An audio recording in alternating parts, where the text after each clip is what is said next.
Hello बेटाज, कैसे हो आप सभी। उम्मीद करते हैं आप बिल्कुल ठीक होंगे, स्वस्थ होंगे और अपनी पढ़ाई कर रहे होंगे। तो आज की इस वीडियो में हम कंप्लीट जो हमारा लाइट चैप्टर है 10th फिजिक्स का, उसको हम कंप्लीट करेंगे।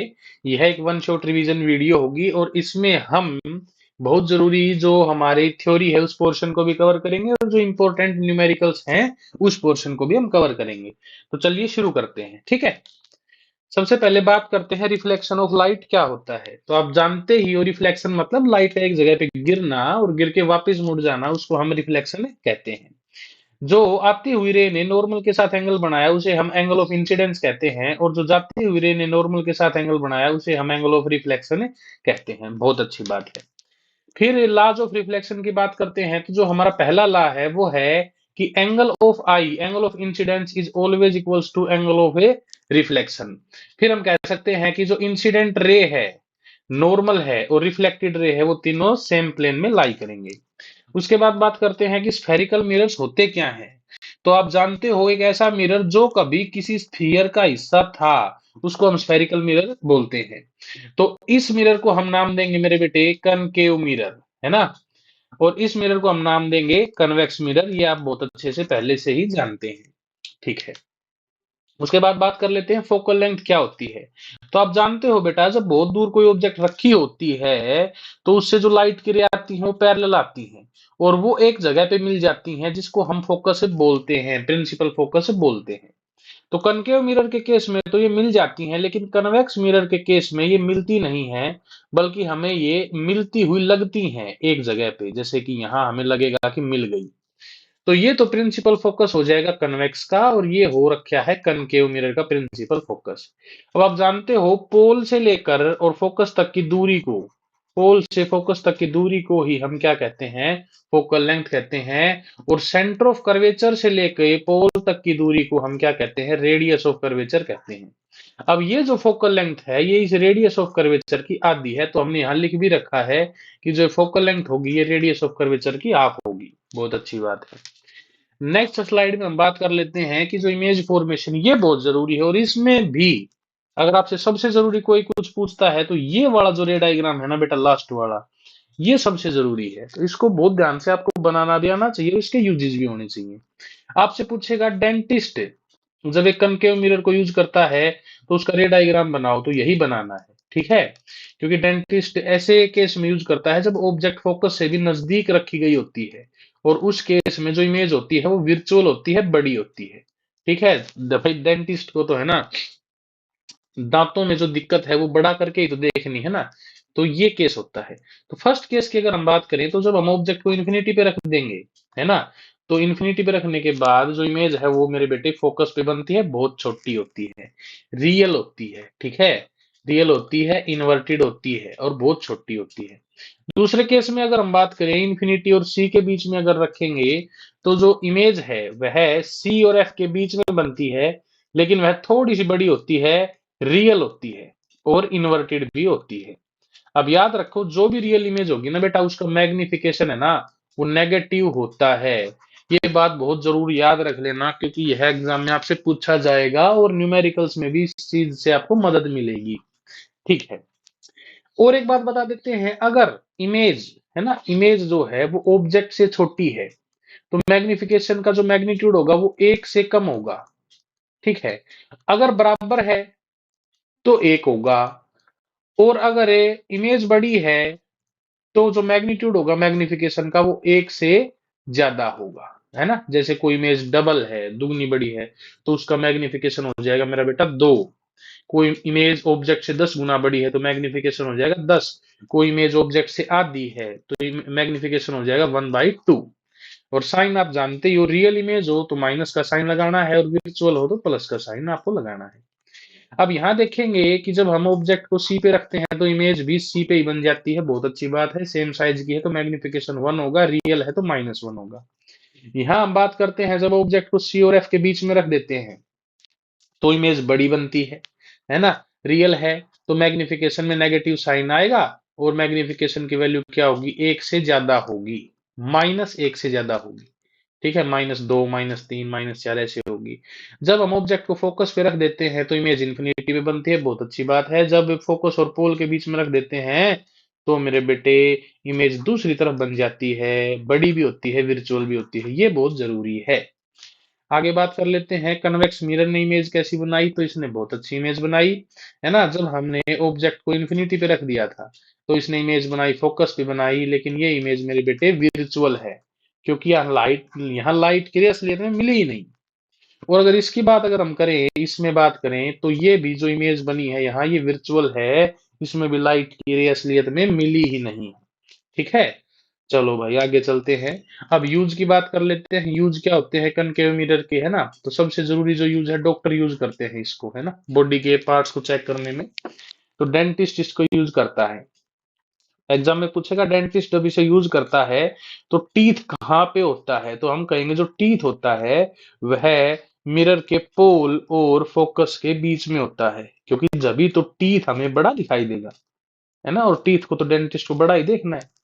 ठीक है, फिर हम बात कर लेते हैं, हमें टॉर्चेज में यूज करते हैं, हेडलाइट में यूज करते हैं और सर्च लाइट में। शेविंग मिरर, है ना, शेव करते वक्त भी यूज करते हैं। फिर सोलर फर्नेसीज में, मतलब कि वो चीजें जो सूरज से गर्मी पैदा करती हैं, है ना, सूरज से गर्मी पैदा करने वाली चीजों में भी हम कनकेव मिरर का यूज करते हैं, क्योंकि यह बेटा लाइट को कन्वर्ज करता है, इकट्ठी कर देता है एक ही जगह पे। ठीक है, बहुत अच्छी बात है। आगे चलते हैं, कन्वेक्स मिरर के यूज देखेंगे। तो कन्वेक्स मिरर के यूज, जो सबसे जरूरी यूज है ना बेटा, वो ये है ना, rear view mirror of vehicle. Side में आपने देखे होंगे दो मिरर लगे होते हैं, जो पीछे की ऑब्जेक्ट्स को देखने में काम आते हैं, उसमें कन्वेक्स मिरर यूज होता है। याद रखें, रियर व्यू का मैग्निफिकेशन कितना होगा, मैग्निफिकेशन होगा always less than 1। Rear view mirror में मैग्निफिकेशन लेस देन 1 होगा, क्यों, क्योंकि वह हमेशा छोटी इमेज ही बनाता है। हाँ, और पॉजिटिव होगा क्योंकि वह विर्चुअल भी बनाता है।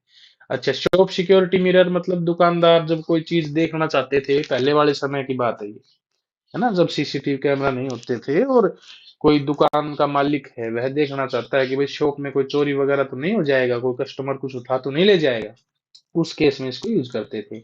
स्ट्रीट लाइट में इसलिए यूज करते हैं क्योंकि यह लाइट को डाइवर्ज करता है। आपसे पूछे कि कन्वेक्स मिरर लाइट को कन्वर्ज करता है या डाइवर्ज करता है, तो हम कहेंगे डाइवर्ज करता है, फैलाता है। बहुत अच्छी बात है। मैग्निफिकेशन इन मिरर का फॉर्मूला याद रखें। मैग्निफिकेशन इन मिरर में फॉर्मूले में बहुत जरूरी है, ये साइन आएगा -v/u, -v/u, ये साइन जरूर याद रखें। ठीक है, मैग्निफिकेशन की जो डेफिनेशन क्या होती है कि मैग्निफिकेशन रेशियो होता है, height of image upon height of A object का रेशियो होता है मैग्निफिकेशन। बहुत अच्छी बात है ना। ये मैंने बता ही दिया। मैग्निफिकेशन में नेगेटिव साइन लगाओगे अगर इमेज रियल है, पॉजिटिव लगाओगे अगर विर्चुअल है ना। प्लेन मिरर हमेशा सेम साइज की इमेज बनाता है, विर्चुअल बनाता है, तो उसका जो मैग्निफिकेशन होगा वो +1 होगा।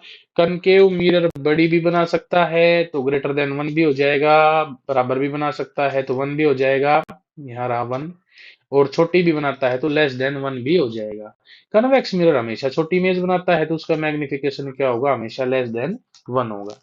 मिरर फॉर्मूले के बारे में आप जानते हो, तो मिरर फॉर्मूला आप ऐसे याद रख सकते हो, 1/f is equals to 1/v plus 1/u। इसका एक फायदा है कि जब आप लेंस फॉर्मूला याद रखोगे ना, तो 1/f is equals to 1/v minus 1/u कर देना बस। फिर आप इस बात में कंफ्यूज नहीं होगे कि v पहले आएगा या u पहले आएगा। बस साइन का आप अंतर समझ लेना, मिरर फॉर्मूले में साइन पॉजिटिव आएगा और लेंस फॉर्मूले में साइन नेगेटिव आएगा। उसके बाद कुछ न्यूमेरिकल की बात कर लेते हैं जो आपके एग्जाम के लिए बहुत ही जरूरी है। तो कहता है कि ऑब्जेक्ट है जिसकी है ना हाइट है वो 4 सेंटीमीटर है, तो जो भी चीज लिखी हो दी हो उसको लिख लिया करो, 4 सेंटीमीटर है। ऑब्जेक्ट को सीधा ही लिखोगे, रखोगे तो पॉजिटिव हाइट होगी। अच्छा, कनकेव मिरर है, बहुत अच्छी बात है। ऑब्जेक्ट कितनी दूर रखी है, 30 सेंटीमीटर, तो ऑब्जेक्ट डिस्टेंस नेगेटिव लेंगे। कनकेव मिरर की फोकल लेंथ बेटा आपको मैंने बताया पहली वीडियोस में कि नेगेटिव होती है। बहुत अच्छी बात है। कहता है पोजीशन मतलब वी बताओ, एम बताओ, मैग्निफिकेशन बताओ, साइज ऑफ इमेज मतलब हाइट ऑफ इमेज बताओ, नेचर बताओ कि रियल वर्चुअल है, ये सब है, और रे डायग्राम भी बनाओ। तो अगर हम बात करें यहाँ से, अगर हम इसको देखें हाँ हाँ। तो सबसे पहले हम v निकाल देंगे, तो हम जानते हैं by mirror formula 1/f is equals to 1/v plus 1/u। इसको फर्दर अगर हम सोल्व करेंगे तो 1/f minus 1/u is equals to 1/v हो जाएगा। फिर अगर हम सोल्व करेंगे तो 1/f की वैल्यू हम रखेंगे 1/-20 माइनस 1/u की वैल्यू रखेंगे -30। फिर अगर हम इसको सोल्व करेंगे तो माइनस को ऊपर ले जाएंगे, -1/20 ये प्लस हो जाएगा +1/30 दैट इज इक्वल्स टू 20 और 30 का एलसीएम होगा बेटा 60। 23 को -1 से गुणा करेंगे तो आएगा -3। फिर 32 आएगा 2, जिसको हम लिख सकते हैं -1/60 और ये हमारी वैल्यू है मेरे बेटा 1/v की। तो अगर हम यहाँ से लिखें पलट दें तो v की वैल्यू आ जाएगी -60 सेंटीमीटर। मतलब हमने इमेज कहाँ बना दी है, 60 सेंटीमीटर दूर लेफ्ट साइड को बना दी है। ये बात बहुत अच्छे से ध्यान रखना। फिर कहता है मैग्निफिकेशन बताओ, तो हम जानते हैं मैग्निफिकेशन होता है -v/u। तो माइनस और v की वैल्यू कितनी है -60 और u की वैल्यू बेटा आप बहुत अच्छे से जानते हो -30 है, माइनस से माइनस कैंसिल हो गया, ये आया -2। इसको आप फील करो, देखो है ना, अगर आप फील नहीं करोगे तो फिर कोई फायदा नहीं है। माइनस मतलब रियल इमेज है, इन्वर्टेड है, रियल इमेज हमेशा बेटा इन्वर्टेड ही होती है। और 2 मतलब डबल साइज की है ना, DOUBLE डबल साइज की है, दुगनी बड़ी है। ठीक है, तो नेचर भी बता दिया। साइज ऑफ इमेज बताएंगे तो अभी अभी हमने आपको बताया कि डबल साइज की इमेज है, तो ये भी लिख सकते हैं height of image upon height of object is equals to m। अब m की वैल्यू कितनी आई थी -2। हाइट ऑफ इमेज आपको निकालना है, हाइट ऑफ ऑब्जेक्ट कितना दे रखा था 4 सेंटीमीटर। तो यहाँ से कैलकुलेट करोगे तो हाइट ऑफ इमेज आ जाएगा -8 सेंटीमीटर। इसका मतलब ये है कि इमेज दुगनी बड़ी तो है लेकिन रियल है, नीचे बनी है। अब रे डायग्राम बना देते हैं, तो रे डायग्राम में तो कोई दिक्कत होनी ही नहीं चाहिए। यहाँ बनाते हैं कनकेव अपना मिरर बनाते हैं। ठीक है, बहुत अच्छी बात है। ये एक हो जाएगा बेटा अपना प्रिंसिपल एक्सिस हो जाएगा, बहुत अच्छी बात है। ये हम फोकस मान लेंगे और बिल्कुल एग्जैक्ट डबल दूरी पे हम सेंटर ऑफ कर्वेचर मान लेंगे। अब हम देखो फोकल लेंथ है 20 सेंटीमीटर, मतलब यहाँ से यहाँ तक की दूरी जो है ना वो 20 सेंटीमीटर है, लेकिन हमने ऑब्जेक्ट देखो लिखनी है 30 सेंटीमीटर दूर। तो ऑब्जेक्ट को फोकल लेंथ से दूर, फोकस से दूर रखो, यहाँ रखो, है ना। पैरेलल लाइट की रे भेजो, आप जानते हो कहाँ से गुजर जाएगी, फोकस से गुजर जाएगी। और बेटा एक लाइट की रे को हमें फोकस से गुजारते हैं, जो कि हम जानते हैं मेरे बेटा वो पैरेलल चली जाती है। और जब वो लाइट की रे पैरेलल जाएगी तो इमेज बनेगी सी से दूर, मतलब कि 40 सेंटीमीटर से भी दूर बनेगी। और वो तो बननी ही थी क्योंकि हमें पता है कि 60 सेंटीमीटर पर इमेज बन रही है। तो ये हमारा हो जाएगा जो हमें चाहिए, वो रे डायग्राम हो जाएगा। इसमें आप सब चीजों को अच्छे से दर्शा सकते हो कि यहाँ से यहाँ तक की दूरी है भाई 60 सेंटीमीटर, इन सब बातों को भी आप दर्शा सकते हो। यहाँ फोकस जरूर लिखना, यहाँ सी जरूर लिखना, यहाँ पी जरूर लिखना। चलिए नेक्स्ट स्लाइड पे चलते हैं। अब ये बहुत अच्छा क्वेश्चन है, बोर्ड में इस प्रकार के क्वेश्चन जरूर पूछे जाते हैं। ठीक है, तो कहता है कि डेंटिस्ट है जिसने एक मिरर यूज किया, है ना, जिसकी फोकल लेंथ कितनी है 3 सेंटीमीटर है, जिसकी फोकल लेंथ 3 सेंटीमीटर है। भाई बहुत छोटी फोकल लेंथ है ना। कहता है कि बताओ कौन से टाइप का मिरर है ना। तो आप जानते हो डेंटिस्ट कौन सा मिरर यूज करता है, तो हम इसका पहले का आंसर दे देंगे कनकेव मिरर। ठीक है, position of teeth for examination, भाई टीथ कहाँ होना चाहिए, है ना। तो आप जानते हो डेंटिस्ट के लिए टीथ कहाँ होना चाहिए, बिटवीन पोल एंड फोकस। तो हम लिख सकते हैं कि जो पोजीशन है वो लेस देन 3 सेंटीमीटर होनी चाहिए, लेस देन 3 सेंटीमीटर होनी चाहिए, क्योंकि 3 सेंटीमीटर पे तो मेरे भाई फोकस ही हो जाएगा, फोकस से कम दूरी होनी चाहिए। Relative size of cavity, relative size of cavity में पूछ रहा है कि कैविटी का साइज कितना होगा, इमेज ऑफ कैविटी जो इमेज बनेगी। तो आप जानते हो इस पोजीशन पे अगर ऑब्जेक्ट होती है तो इमेज बड़ी बनती है। तो हम लिखेंगे इमेज बड़ी होती है, मतलब ये रिलेटिव साइज ज्यादा होगा, रिलेटिव साइज इज बिगर, है ना, देन एक्चुअल टीथ। फिर बात कर लेते हैं रे डायग्राम ऑफ केस। अब फिर वही रे डायग्राम मैंने आपको बताया था जो सबसे जरूरी है ना।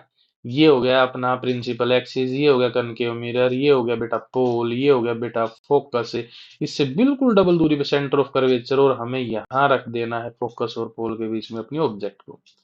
पैरेलल भेजेंगे, कहाँ से गुजर जाएगी, फोकस से गुजर जाएगी। एक लाइट की रे को सी की सीध में फेंको, सी की सीध में फेंको, ताकि आप जानते हो ये सी से ही गुजर जाएगी और ये आगे जाके मिलेंगी नहीं, इनको पीछे बढ़ाएंगे, है ना। थोड़ा सा पेन पेंसिल होता तो अच्छा रे डायग्राम बनता, आप बना लेना। पीछे बढ़ाएंगे, ये इमेज बन गई है और ये इमेज होगी बेटा वर्चुअल इरेक्ट, ठीक है, आप जानते हो, बहुत अच्छी बात है। फिर बात करते हैं रिफ्रैक्शन ऑफ लाइट की, है ना। रिफ्रैक्शन मतलब लाइट का बैंड होना, बैंड होना। कब बैंड होना? जब लाइट एक मीडियम से दूसरे में जाए, लेकिन ध्यान रखे बेटा, वो ओब्लिकली जानी चाहिए, ओब्लिकली, ओब्लिकली मतलब है तिरछे रूप से, परपेंडिकुलरली नहीं गिरनी चाहिए। देखो एक वर्ड भी है यहाँ ओब्लिकली, है ना, ओब्लिकली जानी चाहिए, जब भी बैंड होगी। अगर आपने किसी लाइट की रे को परपेंडिकुलरली ऐसे गिरा दिया ना, तो बैंड नहीं होगी, फिर वो सीधी चली जाएगी। ठीक है, अब आप ये भी जानते हो कि अगर कोई लाइट की रे रेयर से डेंसर में जाती है ना, रेयर से डेंसर में जाएगी, तो वो नॉर्मल की तरफ जाएगी, नॉर्मल की तरफ मुड़ेगी। और बेटा डेंसर से रेयर में जाएगी तो नॉर्मल से दूर मुड़ेगी, तो वो नॉर्मल से दूर हो जाएगी। बहुत अच्छी बात है ना। यहाँ ये सब बातें हमने लिख भी रखी हैं, रेयर टू डेंसर, और ये बात लिख रखी है, इसको आप पोज करके अच्छे से पढ़ लेना। ये भी बात लिख रखी है कि अगर कोई लाइट परपेंडिकुलर गिरेगी तो वो बैंड नहीं होगी।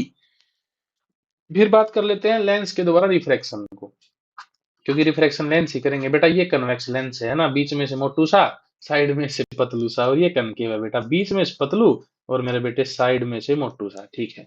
अब देखो ये क्या कर रहा है, लाइट की रेज को है ना कन्वर्ज कर रहा है, इकट्ठा कर रहा है, तो इसका नाम कन्वर्जिंग लेंस भी है। ये क्या कर रहा है बेटा, लाइट की रे को फैला रहा है, दूर भेज रहा है ना, तो इसका नाम है डाइवर्जिंग लेंस है। बहुत अच्छी बात है। अब लेंस फॉर्मूला आप याद रखो न्यूमेरिकल्स के लिए, है ना। जो काम हमने मिरर फॉर्मूला में यूज किया था, मिरर फॉर्मूला में जो न्यूमेरिकल की ट्रिक हमने यूज की थी, वही लेंस फॉर्मूला में यूज करनी है। अगर आप न्यूमेरिकल्स निकालने के लिए बहुत अच्छी ट्रिक्स जानना चाहते हैं, है ना, आराम से, तो उनकी वीडियोज हैं हमारे इस चैनल पे। आप उन वीडियोज को, प्लेलिस्ट में है वो, पूरे के पूरे पूरा 10th का सिलेबस कवर है और बहुत अच्छे से ट्रिक के साथ है। हर प्रकार के न्यूमेरिकल निकालने की वीडियो बताई गई हैं, बनाई गई हैं, जिससे कि आपके नंबर एक भी नहीं कटेंगे और आप सारे न्यूमेरिकल बहुत अच्छे से सोल्व कर देंगे। तो आप वहां जाकर भी पूरी डिटेल्ड वीडियो देख सकते हैं, डिटेल में, है ना।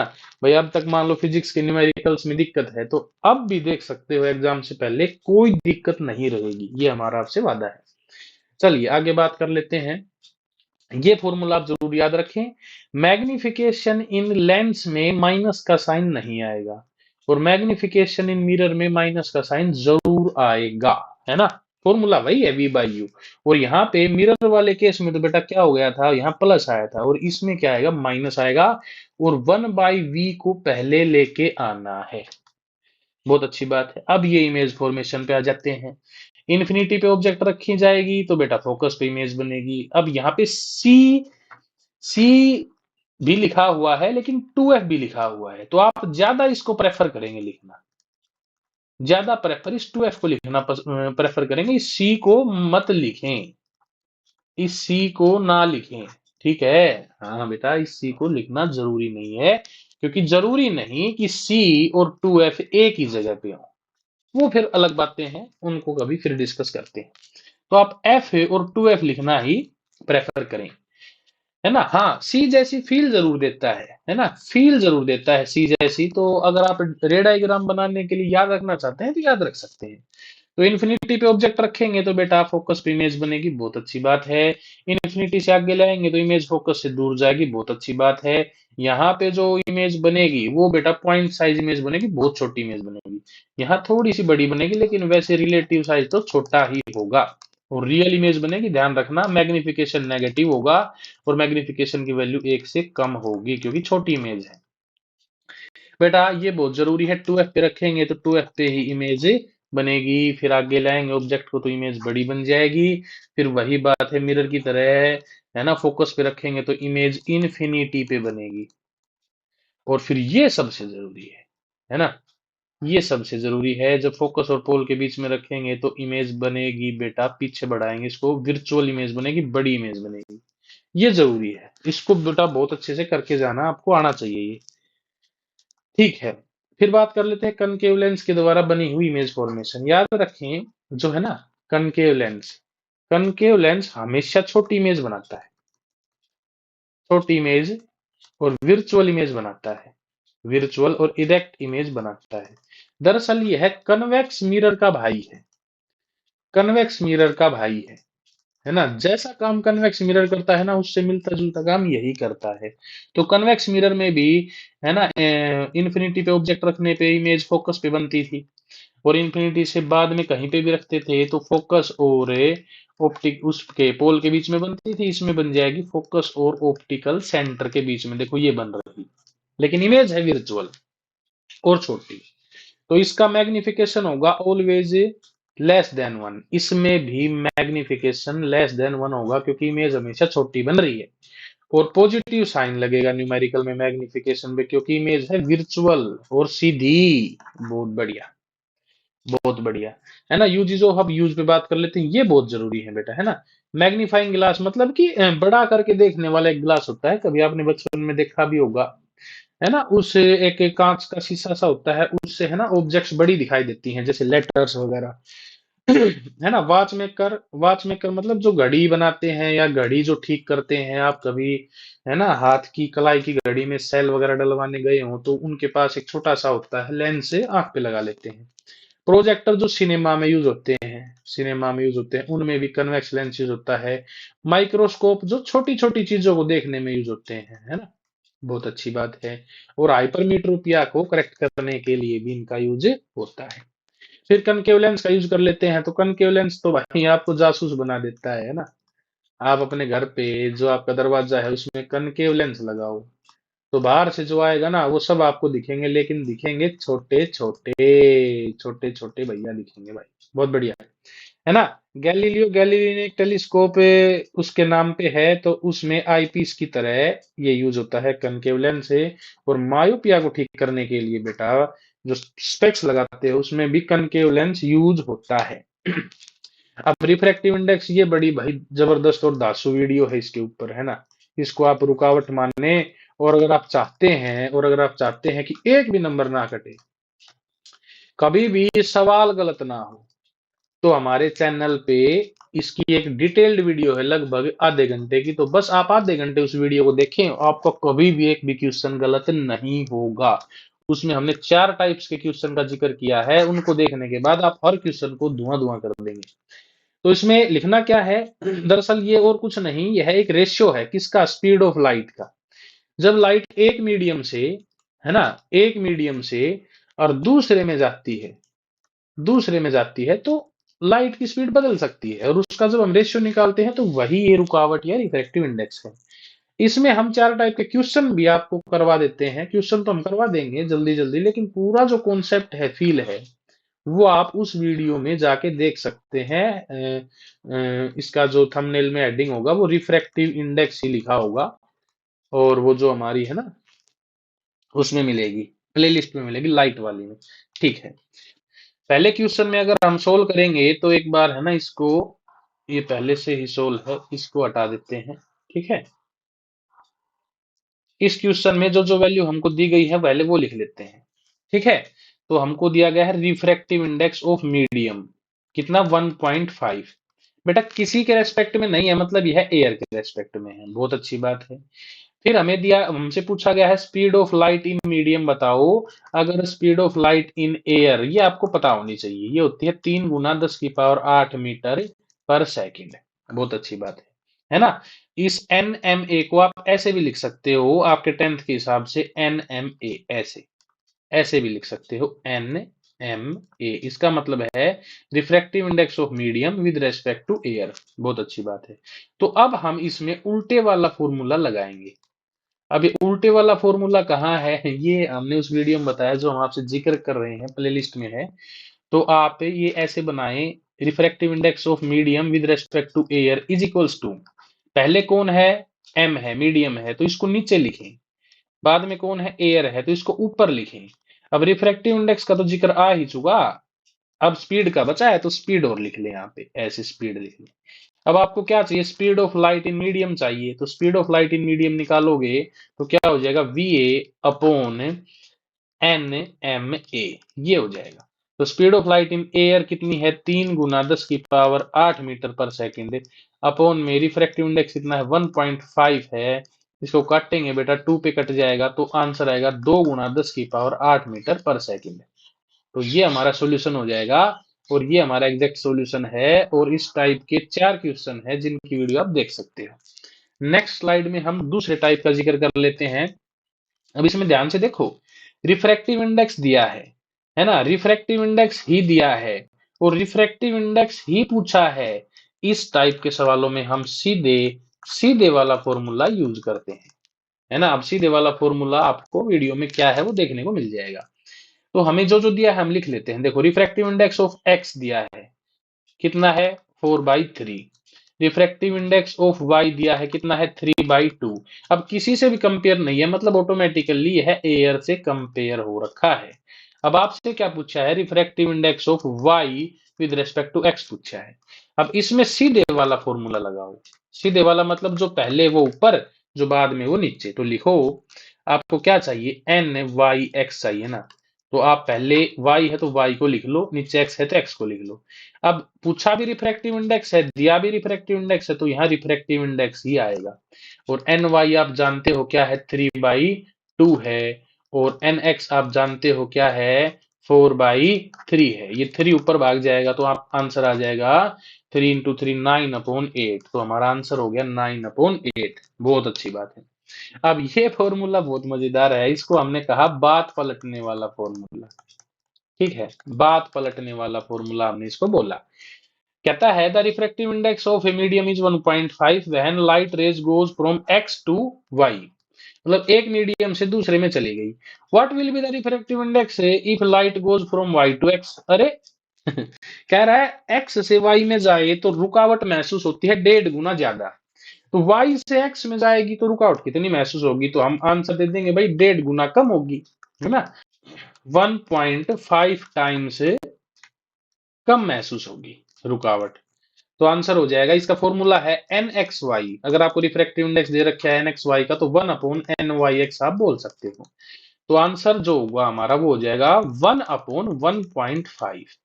पलट दो, ये बात पलटेगा आप वैल्यू पलट दो, ये बात पलटेगा आप वैल्यू पलट दो, इसीलिए हमने कहा बात पलटने वाला फॉर्मूला। अब ये बहुत जरूरी है भाई, है ना। ये होगा स्नेल सलाह से। स्नेल सलाह से क्यों होगा, क्योंकि इसमें एंगल्स का जिक्र है। तो वो कुछ नहीं करना, आपको स्नेल सलाह लगा देना है। Sine of i upon sine of r is equal to refractive index, लेकिन किसका, जिसमें लाइट गई है। ये याद रखे भाई, जिसमें लाइट गई है। किससे कंपेयर करें, जिससे आई है। बहुत अच्छी बात है। तो पहले तो तुम देखो कि गई किस में है, तो तुम यहाँ इस सिंबल को देखो, गई है बी में, आई है ए से। तो ये स्नेल सलाह तुम्हें जो देगा ना, sine i upon sine r, ये क्या देगा, रिफ्रैक्टिव इंडेक्स देगा। गई किस में है, बी, तो बी का देगा। किससे कंपेयर करेगा, ए से करेगा। ठीक है, बहुत अच्छी बात है। हमसे पूछा भी क्या है, find refractive index of medium B with respect to A. बहुत अच्छी बात है, NBA ही पूछा है ना। जो होता है वो पहले लिखा जाता है, जिससे कंपेयर की जाती है वो बाद में लिखा जाता है। तो NBA के लिए तो अभी हमने पता कर लिया, सीधा साइन ऑफ एंगल आई निकाल लेंगे और साइन ऑफ एंगल आर लिख देंगे। तो देखो आई कौन सा होगा, देखो बेटा, आती हुई रे ने, ये है आती हुई रे, आती हुई रे ने जो नॉर्मल के साथ एंगल बनाया ना, वो होता है एंगल ऑफ इंसिडेंस, 60 डिग्री हो जाएगा। जाती हुई रे ने जो नॉर्मल के साथ एंगल बनाया, वो है angle of refraction of 45 degree हो जाएगा। तो जो हमारा आंसर होगा वो होगा sine of 60 degree upon sine of 45 degree. तो साइन ऑफ 60 की वैल्यू कितनी होती है, √3/2 अपॉन में साइन 45 की वैल्यू कितनी होती है, 1/√2, है ना। 0 1/2 1/√2 √3/2। तो इसको हम लिख सकते हैं √3/2 इंटू 1/√2। √2 से काटेंगे तो ये बच जाएगा √2, तो आंसर आ जाएगा √3/2। बहुत अच्छी बात है। और एन ए भी पूछ लेता तो आंसर हो जाता, बस इसको पलट देते तो आंसर हो जाता √2/3। बहुत बढ़िया, चलो आगे चलते हैं। फिर बात आती है पावर ऑफ लेंस की। पावर मतलब शक्ति शक्ति मतलब उसका जो काम है वो कितने अच्छे से उसको कर पा रहा है। तो काम क्या है, कन्वर्ज करना, या काम क्या है, डाइवर्ज करना। तो ability of a lens to convert और डाइवर्ज, कन्वर्ज और डाइवर्ज, कितना अच्छे से वो कन्वर्ज कर रहा है, कितना अच्छे से डाइवर्ज कर रहा है, उसी को हम पावर कहेंगे। पावर का फॉर्मूला जो होता है वो 1 अपॉन फोकल लेंथ होता है, अगर फोकल लेंथ मीटर में है तो। और पावर का फॉर्मूला होता है 1 upon focal length 100 upon focal length, अगर फोकल लेंथ सेंटीमीटर में है तो। इसको बहुत अच्छे से आप याद रखना। अगर आपसे एक से ज्यादा लेंस दिए हो, एक कनकेव एक कन्वेक्स, और फिर टोटल पावर पूछी हो, तो सबको जोड़ देना, लेकिन बेटा साइन का ध्यान रखना, साइन का ध्यान जरूर रखना। जैसे कि अब हमें क्वेश्चन आपको बता देते हैं, जैसे मान लो, है ना, आगे क्वेश्चन होगा ही, देखो ये रहा, find the power of a concave lens whose focal length is 20 centimetre. तो power is equals to 1 upon focal length in metre है, या power is equals to 100 upon focal length in centimetre. तो तुम खुद देखो, फोकल लेंथ सेंटीमीटर में है तो पावर का ये फॉर्मूला लगा दो 100 upon focal length in centimetre, cut गया तो क्या आ जाएगा बेटा 5 डायोप्टर। लेकिन लेकिन लेकिन लेकिन साइन का ध्यान कौन रखेगा? इस चैप्टर की यही तो खासियत है कि साइन का ध्यान कौन रखेगा। याद रखो बेटा, जो कनकेव लेंस होता है ना अपना, जो अपना कनकेव लेंस होता है ना, उसकी फोकल लेंथ होती है ना मेरे बेटा, फोकल लेंथ जो होती है ना, वो नेगेटिव होती है। तो फोकल लेंथ में यहां तुम्हें -20 लिखते तो ये आंसर भी आता -5 डायोप्टर। ये मैं कह रहा था, ठीक है। तो अगर आपसे कोई पूछ ले कि एक कन्वेक्स लेंस है ना, जिसकी पावर है 5 डायोप्टर, एक कनकेव है जिसकी पावर है 4 डायोप्टर, इक्विवेलेंट पावर क्या होगी? तो आप ऐसे करेंगे, पावर टोटल बराबर है P1 plus P2 that is equals to 5। इस पे तो लगेगा प्लस, क्योंकि इसकी फोकल लेंथ भी होती है पॉजिटिव, कन्वेक्स लेंस की तो पावर भी होगी पॉजिटिव। इस पे लगेगा बेटा माइनस, तुम लगाओगे क्योंकि इसकी फोकल लेंथ नेगेटिव तो पावर भी नेगेटिव। तो 5 प्लस -4, तो आंसर आ जाएगा +1 डायोप्टर। बहुत बढ़िया है, पावर की ऐसा यूनिट होती है पावर ऑफ लेंस की डायोप्टर। बहुत बढ़िया। दो लेंस है ना, कन्वेक्स लेंस की फोकल लेंथ अब जो दी है वो लिख लो भाई, है ना। फोकल लेंथ कन्वेक्स की तो पॉजिटिव ही होती है 20 सेंटीमीटर, और फोकल लेंथ जो है अपने कनकेव की वो 40 है, मतलब -40 है, उसकी नेगेटिव होती है। बेटा साइन लगाना ना भूले न्यूमेरिकल्स में कभी भी। बहुत एक दोनों के पास रख दिए है ना, इक्विवेलेंट पावर बताओ, इक्विवेलेंट फोकल लेंथ बताओ, तो देखो पावर तो आ जाती है अगर दोनों की पावर होती तो, अब पावर तो दी नहीं गई है ना। तो पावर से अगर मैं फोकल लेंथ का फॉर्मूला बनाऊं तो क्या मैं ये लिख सकता हूँ 1 अपॉन फोकल लेंथ टोटल बराबर है 1 अपॉन फोकल लेंथ ऑफ पहला plus 1 upon focal length of दूसरा। ये फॉर्मूला तुम्हें आता ही है, बहुत अच्छी बात है। तो इस फॉर्मूले से अगर मैं निकालू 1 अपॉन फोकल लेंथ टोटल, तो आएगा 1 अपॉन 20 प्लस 1 अपॉन -40। इसको अगर मैं यहाँ फर्दर सोल्व करूं, यहाँ सोल्व करूं 1 अपॉन 20 माइनस 1 अपॉन 40, तो ये क्या आएगा 40 एलसीएम हो जाएगा 2 minus 1 that is equals to 1 upon 40। ये क्या है 1 अपॉन फोकल लेंथ टोटल है मेरे बेटा, ध्यान रखना ये फोकल लेंथ नहीं है, ये 1 अपॉन फोकल लेंथ है ना। देख लेना अगर कोई साइन वगैरह में गलती हो जाए तो तुम ठीक कर लेना, ठीक है। तो टोटल फोकल लेंथ कितनी आ गई है मेरे बेटे, यहां से अगर इसको हम पलट देंगे तो फोकल लेंथ की इक्विवेलेंट कितनी आ गई है +40 सेंटीमीटर। ये तो अपनी आ गई है इक्विवेलेंट फोकल लेंथ, और पावर तुम्हें निकालनी आती है। पावर अगर सेंटीमीटर में हो तो 100 अपॉन फोकल लेंथ लिख देंगे, तो 100 अपॉन 40 हो जाएगा 2.5 डायोप्टर पॉजिटिव, क्योंकि ये भी थी पॉजिटिव तो यहां भी रखी जाएगी पॉजिटिव, ठीक है। हाँ, तो ये अपना आंसर हो जाएगा, दोनों आंसर अपने ऐसे हो जाएंगे, ठीक है। तो यहीं अपना जो ये वीडियो है ये समाप्त होती है। हम उम्मीद करते हैं आपने क्विक रिवीजन कर लिया होगा लाइट चैप्टर का। तो वीडियो को देखने के लिए धन्यवाद, पढ़ते रहें, जीवन में आगे बढ़ते रहें और आपका पेपर अच्छा हो। धन्यवाद।